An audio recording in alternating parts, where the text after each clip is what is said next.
My rich wife smirked and said, "Go ahead, leave. I give you a week." I laid my keys on the counter and walked out without a word. By morning, her father was screaming into the phone. "The bank just called." "What did you do?" She thought I was nothing without her family's name. "My name is Raymond Fisher. I'm 44 years old. And this is the story of how I learned that the woman I married never knew who I was. I met Adriana Cunningham 15 years ago at a charity auction. She was 25, beautiful, standing beside a Monet like she understood it. I was 29, managing a small investment portfolio, stupid enough to think confidence meant competence. Her father, Theodore Cunningham, owned one of the largest investment firms in the Northeast. When we got engaged, he told me something I'll never forget. "Son, I need someone who understands numbers. Adriana has taste, but taste doesn't build empires." So I built it. For 14 years, I restructured Theodore's entire operation, created trusts, established protective mechanisms, turned a regional firm into a national powerhouse. I did it quietly, the way you do when you marry into old money. I let Adriana curate art collections, sit on gallery boards, take credit for philanthropic work I funded and structured. I told myself it didn't matter who got the applause, but it always matters. That night, we were in the penthouse overlooking Boston. Adriana had returned from some gala, barefoot on marble, wine glass dangling like a prop. I was reviewing trust documents at the kitchen island. "Still playing with spreadsheets?" she said, bored. "These spreadsheets pay for that wine," I replied. She laughed. "Not with me. At me. Raymond, sweetheart, everything here is mine. The wine, the view, the air you breathe. My father built this." Something cold settled in my chest. "Your father built the name," I said carefully. "I built the structure keeping it standing." "Go ahead then," she said, smirking. "Leave. I give you a week without me. You'll come crawling back when you realize you're nothing without this family." I stared at her. She actually believed it. Believed I was decorative, useful, but replaceable. I reached into my pocket, pulled out my keys. Penthouse. Car. Private elevator. I set them on the marble counter, one by one. "What are you doing?" Adriana asked. "You said leave," I said quietly. "So I'm leaving." I grabbed my coat and walked to the door. "Fine. Go," she called after me. "Jeff will change the locks in the morning anyway." I didn't respond. The door closed with a soft click. I took the stairs 42 floors down because I needed time to think. By the lobby, my phone was out. I sent 3 messages to 3 attorneys. One word: execute. I got into a car I'd bought months ago under a corporate LLC she didn't know existed. I didn't go to a hotel. I went to my office, the separate one, where I'd spent 2 years preparing for this. I sat at my desk and watched automated systems begin rerouting access across 17 accounts. Nothing illegal, just careful dismantling of a structure I'd built. By 3 a.m., Theodore's emergency credit line froze. By 4, Adriana's gallery fund flagged for review. By 5, the trust paying for the penthouse transferred control back to me. I leaned back and closed my eyes. Somewhere across the city, Adriana slept, thinking she'd won. By morning, everyone would know different.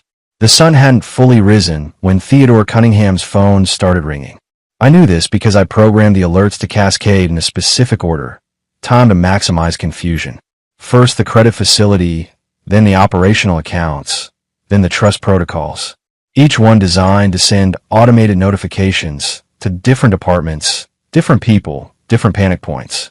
I was sitting in my office with black coffee watching the city wake up when my own phone buzzed. Theodore. I let it ring through to voicemail. Then it rang again, and again. On the 4th call, I answered. "Raymond, what the hell is going on?" Theodore's voice was tight, controlled, but I could hear the edge underneath. "Good morning, Theodore," I said calmly. "Don't good morning me. I just got a call from First Harbor saying the backup credit line is frozen. They're saying there's a custodial authorization issue." "That's correct," I replied. Silence. "Then, explain." "I withdrew my custodial guarantees last night. The credit line was structured under my authorization as managing trustee. Without that authorization, the facility can't process new draws." "Raymond, this isn't funny. We have payroll clearing tomorrow." "Payroll will clear," I said. "Operational accounts are separate. but discretionary credit access has been suspended pending restructure. I could hear him breathing, trying to process. Why would you do this? Your daughter told me to leave. So I did. And when I left, I took my authorizations with me. You can't just, he started, then stopped. Because he knew. He knew exactly what I could do, because he'd signed the documents giving me that authority years ago when he needed someone he could trust to hold the keys. Before he could respond, I heard another voice in the background. Adriana. Shrill, confused. What do you mean the bank called? It's 7 in the morning, she was saying. Theodore's voice became muffled as he covered the phone, but I could still hear him. The bank just called. Your husband pulled his guarantees. What does that even mean? Adriana demanded.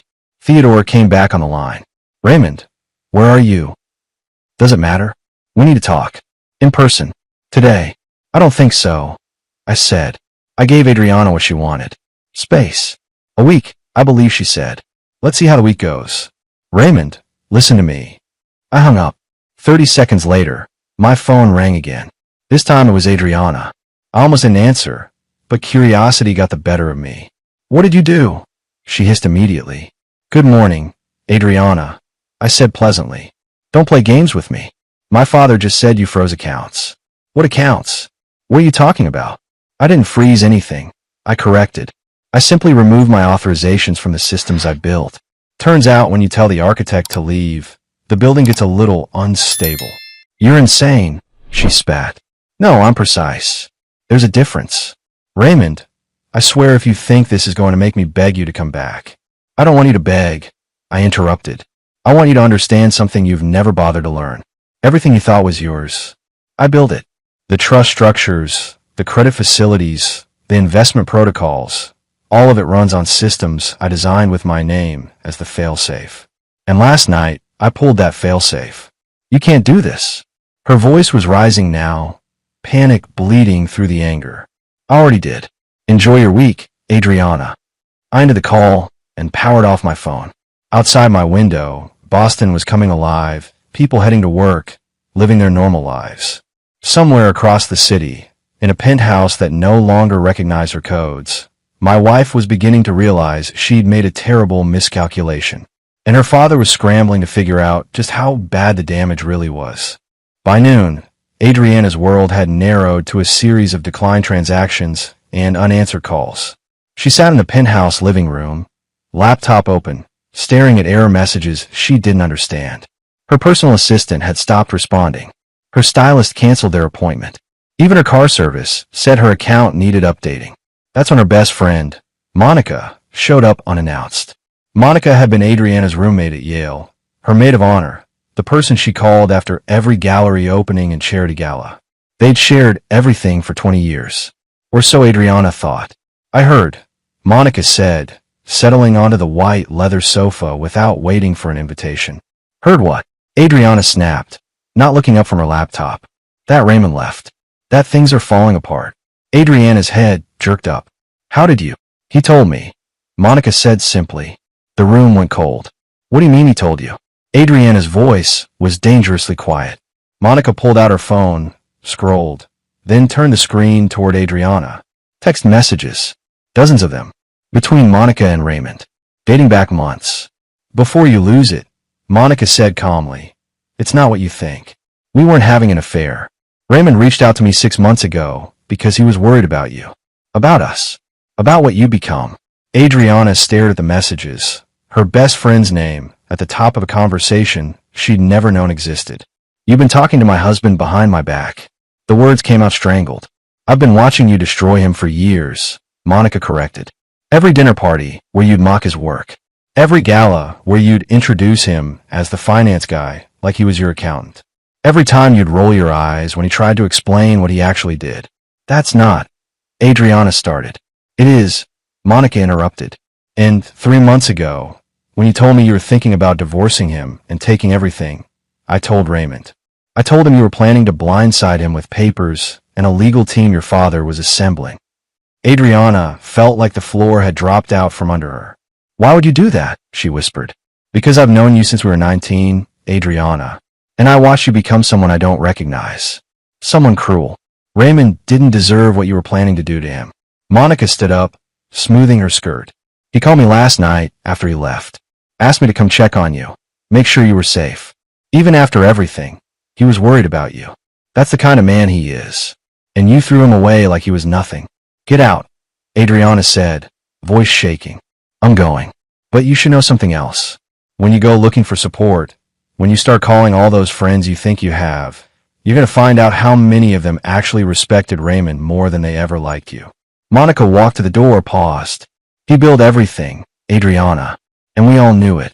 You were just the only one who refused to see it. The door closed quietly behind her.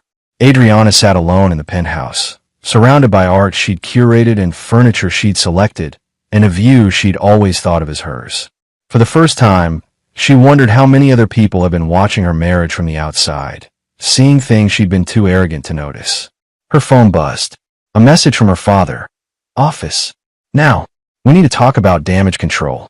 She looked around the empty penthouse one more time, then grabbed her coat.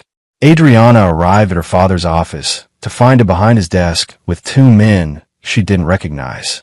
One was elderly, sharp-eyed, wearing an expensive suit.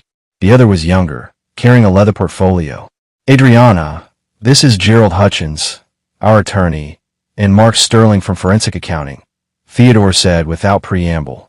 Forensic Accounting, Adriana repeated. Why do we need? Sit down, Theodore interrupted. She sat. Gerald opened a folder. Mrs. Fisher, we've been reviewing your personal accounts and discovered some concerning discrepancies. What discrepancies? Mark leaned forward. Over the past 3 years, you've accumulated approximately $2 million in personal debt across 17 credit cards and 3 personal loans. Adriana's stomach dropped. That's impossible, she said weakly. It's documented, Mark replied, sliding papers across the desk. Designer purchases, private jet charters, exclusive memberships, all charged to accounts we initially thought were family business expenses. They're not. They're personal cards opened in your name, using the family's credit history as collateral. Theodore's voice was ice. Will you plan and tell me you've been funding your lifestyle on credit? I thought. Adriana started, then stopped. She thought the money would always be there. Thought someone else was paying attention. Thought Raymond was handling it. Your husband wasn't paying these cards, Gerald said flatly. He separated his finances from yours 2 years ago. We found the documentation this morning. He's been covering his own expenses and contributing to shared household costs. But your personal spending? That's been all you. $2 million, Adriana, Theodore said. And now that Raymond's pulled his guarantees, every creditor is calling those debts due immediately because they were leveraged against family assets he controlled. The room spun slightly. How did I not know about this? She whispered. Because you never looked, Mark said, not unkindly. The card sent statements to an email address you never checked. The interest was automatically paid from an account you assumed was family money. It was your money, drawn from a trust Raymond set up for you years ago. That trust is now empty. Gerald pulled out another document. We also need to discuss the gallery fund. The Cunningham Family Arts Initiative. What about it? Adriana asked, dreading the answer. It's technically insolvent. Has been for 18 months. Raymond was covering the shortfalls through personal capital injections to protect your reputation. Those injections stopped last night. Theodore stood up and walked to the window, hands clasped behind his back. The gallery's board of directors met this morning, he said quietly. They voted to remove you as director pending financial review. The news will be public by tomorrow. Adriana felt tears building, but refused to let them fall. This can't be happening. It's already happened, Theodore said, turning to face her. And we have 48 hours to figure out damage control before the press gets hold of this story. The daughter of Theodore Cunningham removed from her own charity for financial mismanagement. Do you understand what that does to our reputation? I didn't mismanage anything. Adriana protested. You just what? Theodore's voice finally rose. You just spent money you didn't have. You just assumed someone else would clean up your mess. You just mocked the one man who was holding everything together while you played curator. The silence that followed was deafening. Finally, Gerald spoke.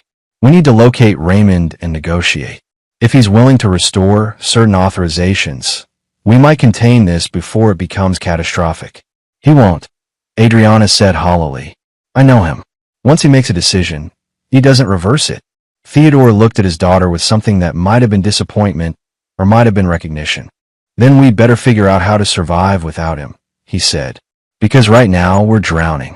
I hadn't seen my daughter Sophia in 2 days, and that was by design. Not my design, Adriana's. She'd been keeping Sophia close, feeding her a version of events where I was the villain who abandoned the family. But teenagers aren't stupid, and Sophia was sharper than most. When she finally called me Thursday afternoon, her voice was strained. Dad, can we meet? Just us. Of course. Where? The bookstore on Newberry Street, the one we used to go to. 30 minutes later, I walked into Trident Booksellers and found Sophia in the back corner, same spot where we used to sit when she was younger, reading her way through entire shelves while I worked on my laptop nearby. She looked exhausted, dark circles under her eyes, wearing her school uniform like she'd come straight from class.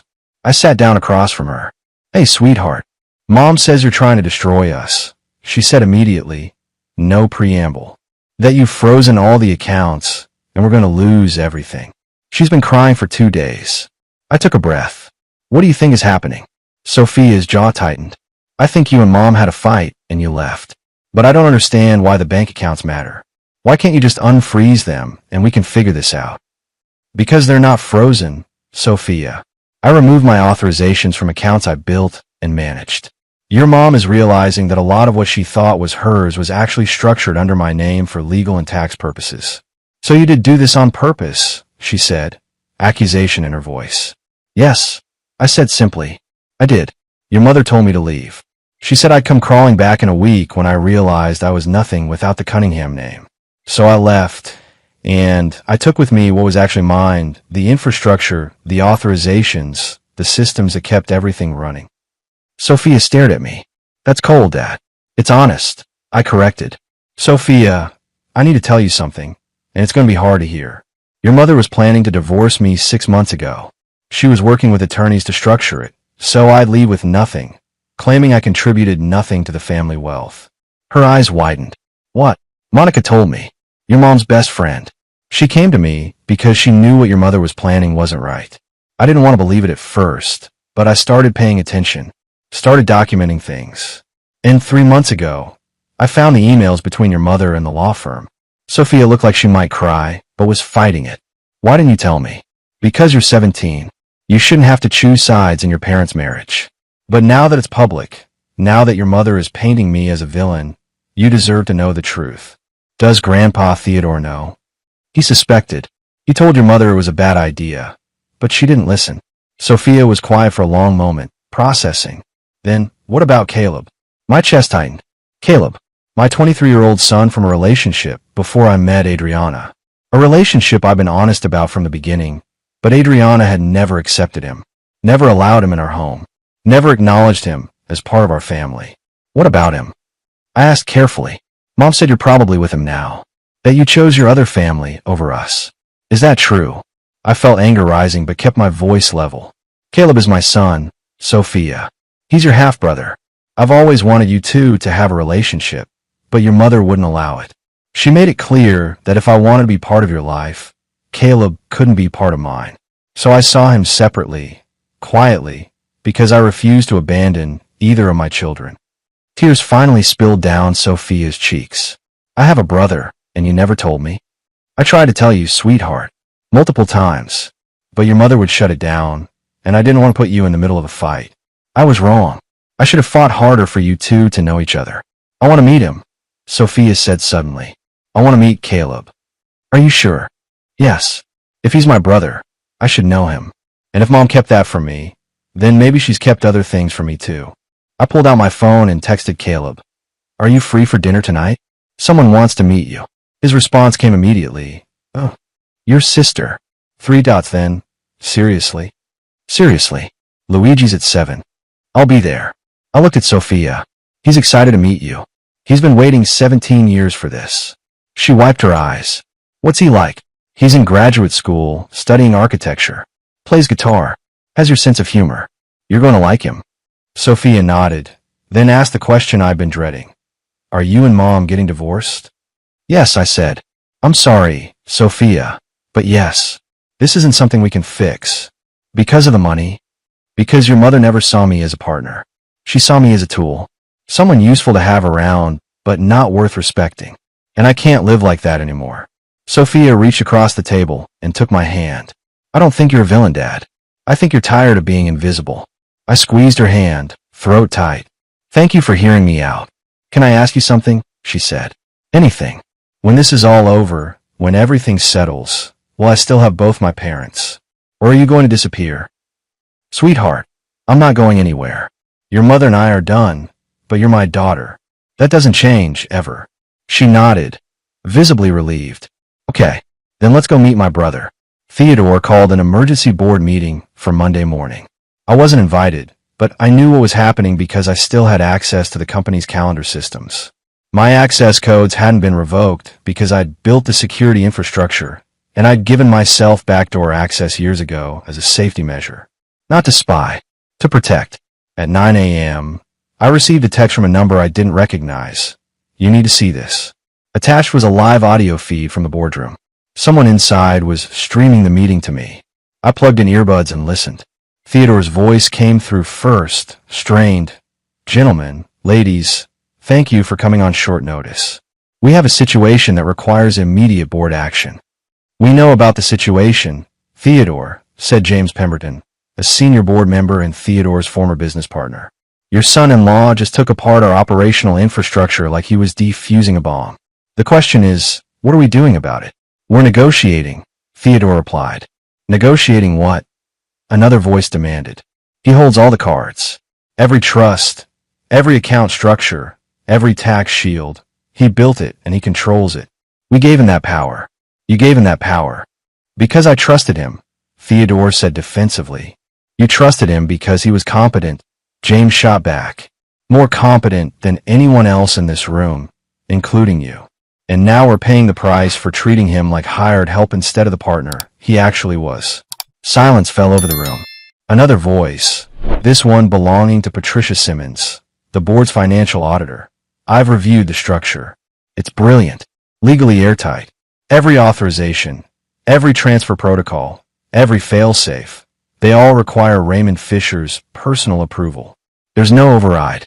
He designed it that way specifically to prevent exactly what Adriana is trying to do now, wrestle control away from the person who built it. So what you're saying, Theodore said slowly, is that we have no leverage. Not exactly, Patricia replied. We have one piece of leverage. His reputation. He's a professional.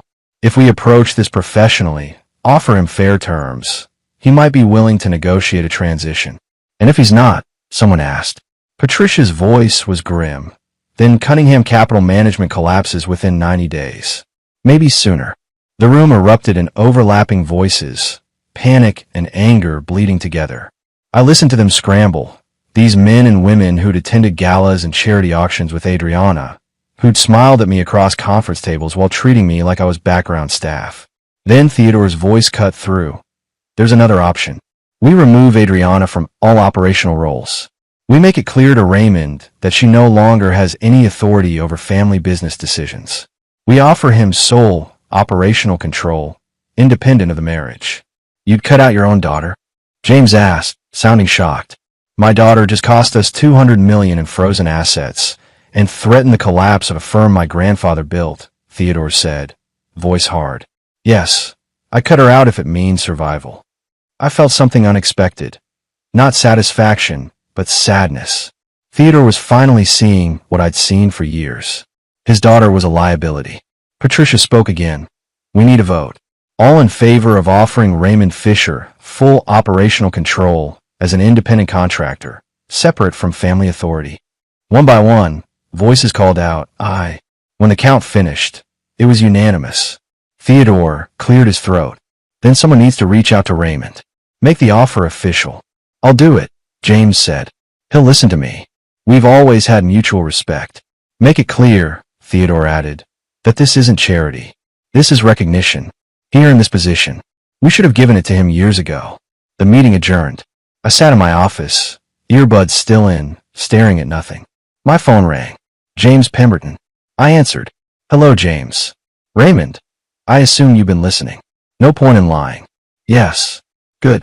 Then you know what we're offering. Full operational control, board seat, equity position, compensation package that reflects your actual value. Your marriage to Adriana becomes irrelevant to your role in the company. What about Adriana? I asked.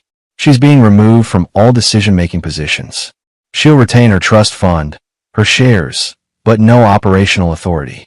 The board was unanimous. I'll let that sink in. Her father agreed to this. Her father proposed it. Raymond, Theodore knows he made a mistake.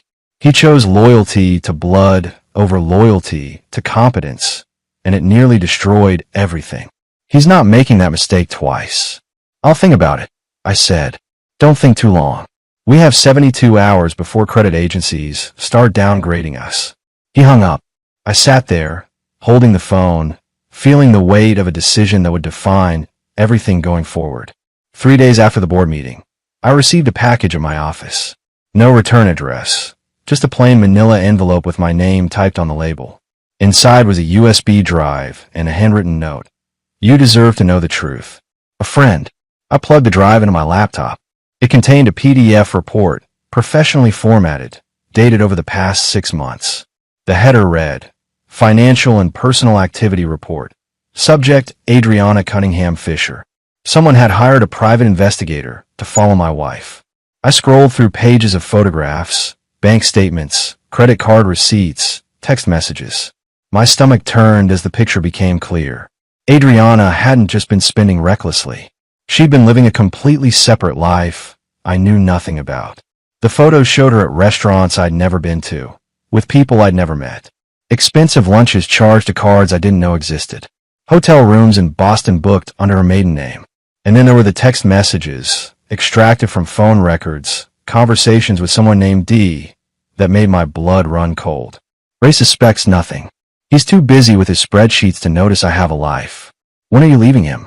You've been saying that for months. Soon. My attorney says we need to wait until after the fiscal year closes. Better positioning for asset division. I leaned back in my chair, hands shaking slightly. The betrayal wasn't surprising. Not anymore. But seeing it documented, quantified, time-stamped, that hit different. I kept reading. The investigator had identified D as Derek Sullivan, a gallery owner from New York, divorced, family money, exactly the type Adriana would gravitate toward. They'd been seeing each other for 8 months, meeting at art shows, spending weekends at his place in the Hamptons while I thought she was at gallery conferences. The report concluded with a financial analysis. Adriana had spent approximately $340,000 on this relationship. Hotels, gifts, travel, all funded through credit cards she'd opened using the family's credit history as leverage. My phone rang. James Pemberton. Raymond, did you receive a package today? He asked without preamble. You sent this. I said, I hired the investigator 3 months ago. After the board meeting where you saved us from that disastrous merger deal, I started paying attention to how Adriana treated you. The dismissiveness, the mockery. It bothered me. So I did some digging. Why? I asked. Because you're the best financial mind I've worked with in 40 years, and I watched Theodore's daughter treat you like disposable help. I want to know if my instincts were right. They were. I stared at the screen, at the evidence of my wife's double life. What do you want to do with this? That's up to you. But Raymond, if you negotiate with the board, if you come back to Cunningham Capital, you need to do it from a position of absolute strength. That report gives you leverage. Adriana was planning to divorce you and paint you as a gold digger. Now you can prove she was the one exploiting the family's resources. This will destroy her reputation, I said. She was willing to destroy yours. James replied. I'm not telling you to use it. I'm telling you to have it, just in case she decides to get ugly. After he hung up, I sat alone with the evidence. Part of me wanted to send it to Theodore, to show him exactly who his daughter was. But another part, the part that still remembered loving her once, hesitated. My phone buzzed. A text from Sophia. Dad, can I stay with you this week? I can't be around Mom right now. She won't stop crying and blaming everyone but herself. I typed back, of course.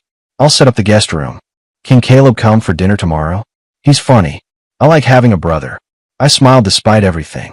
Absolutely. He'll be glad to hear that. I looked back at the report on my screen, then closed the laptop. Whatever Adriana had done, whatever she'd planned, I had my daughter now. I had my son. I had the respect of the board and a future that didn't depend on her family's name.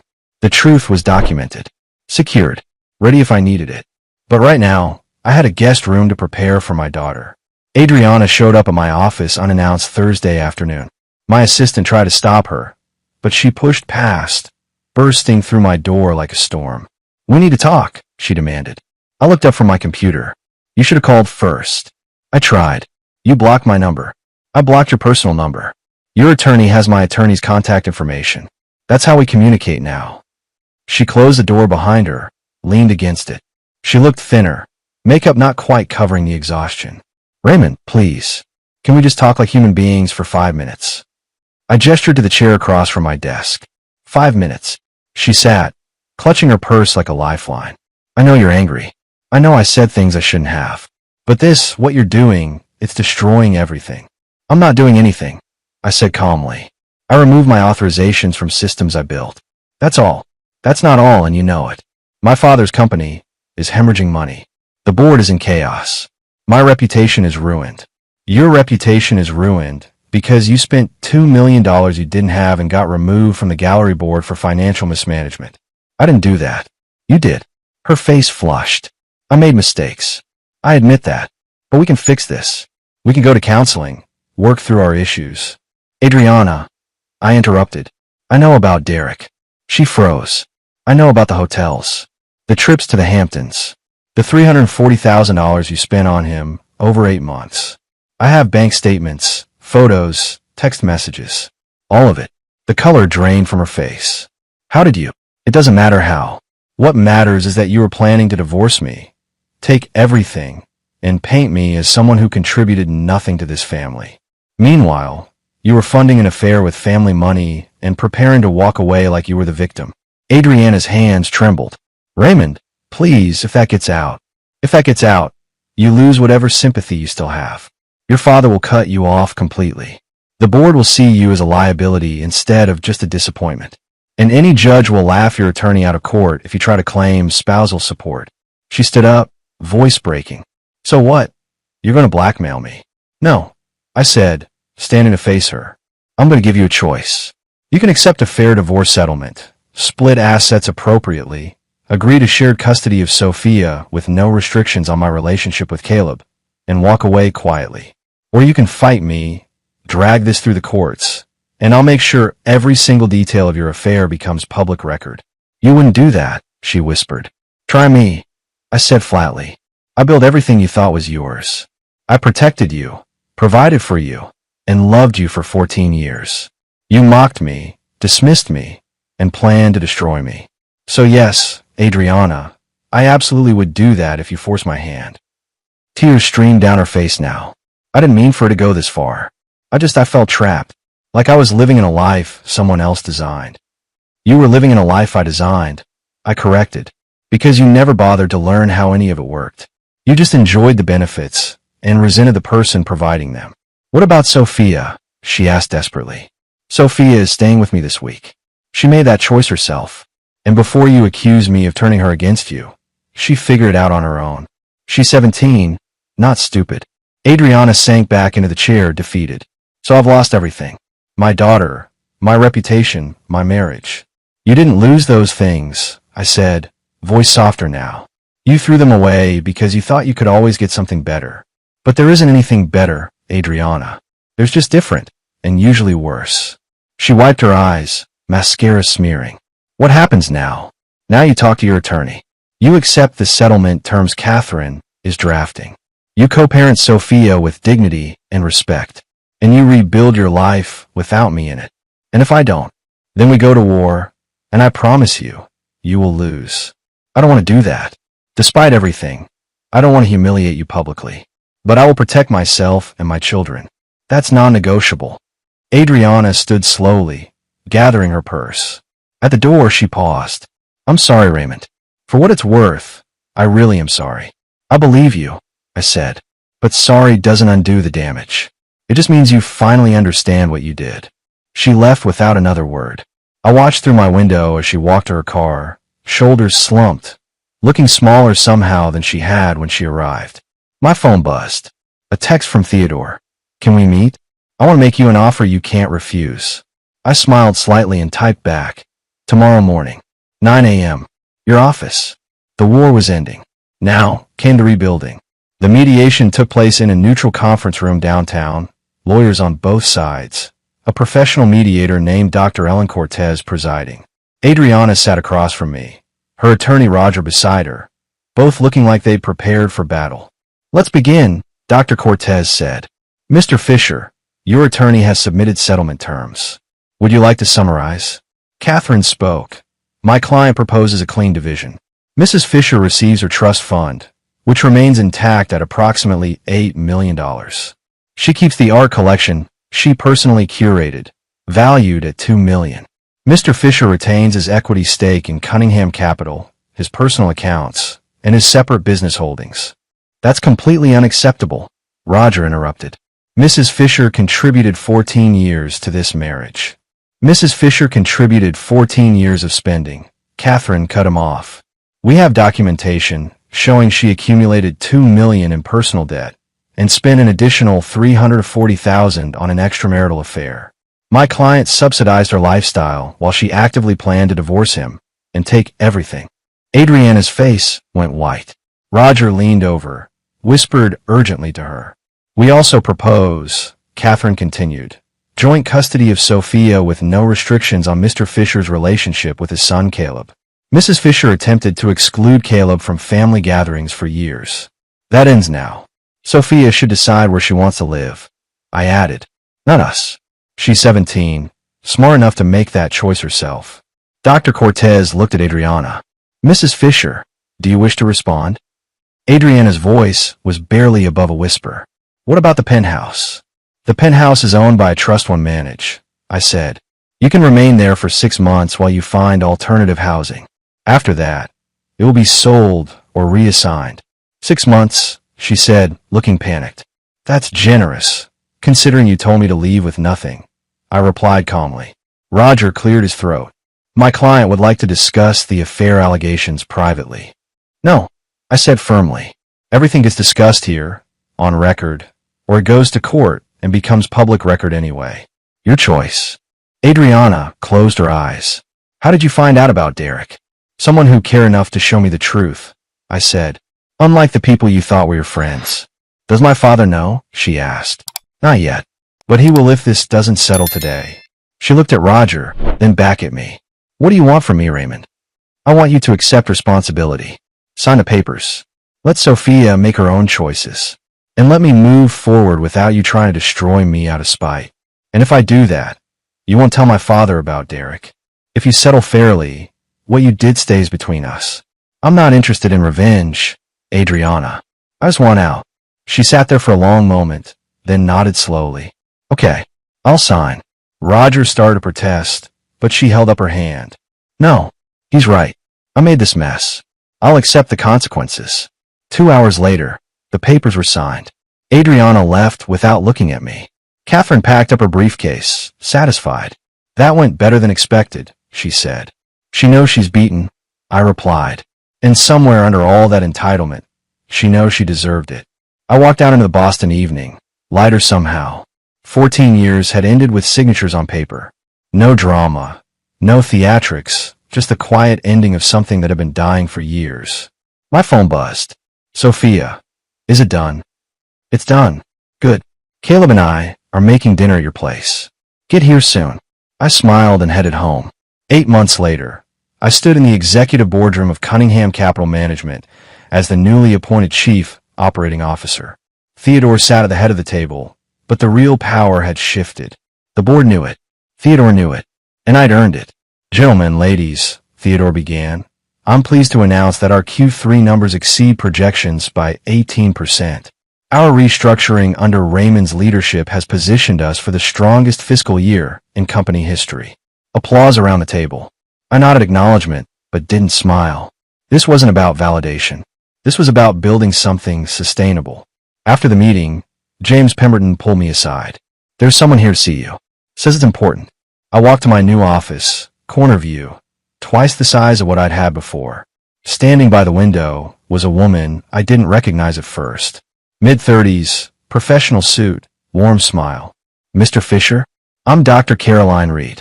I'm a financial analyst. Recently moved to Boston. How can I help you, Dr. Reed? I asked.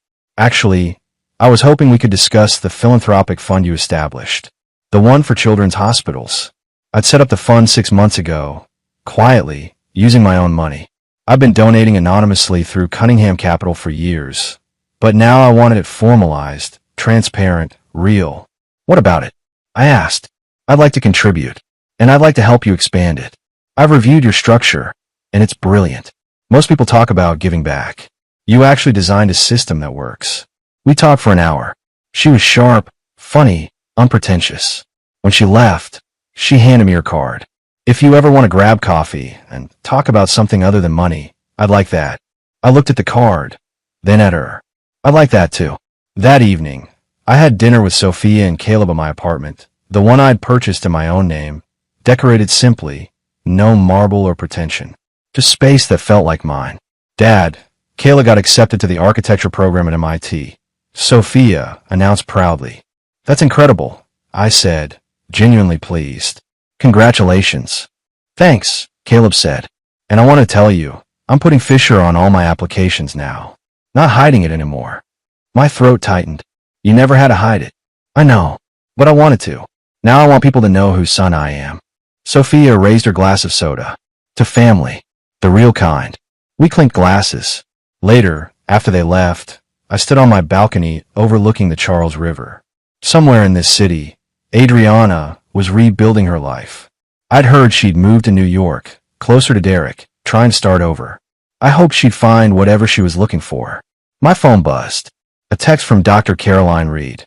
Coffee Saturday? There's a place in Cambridge I think you'd like. I typed back. Saturday works.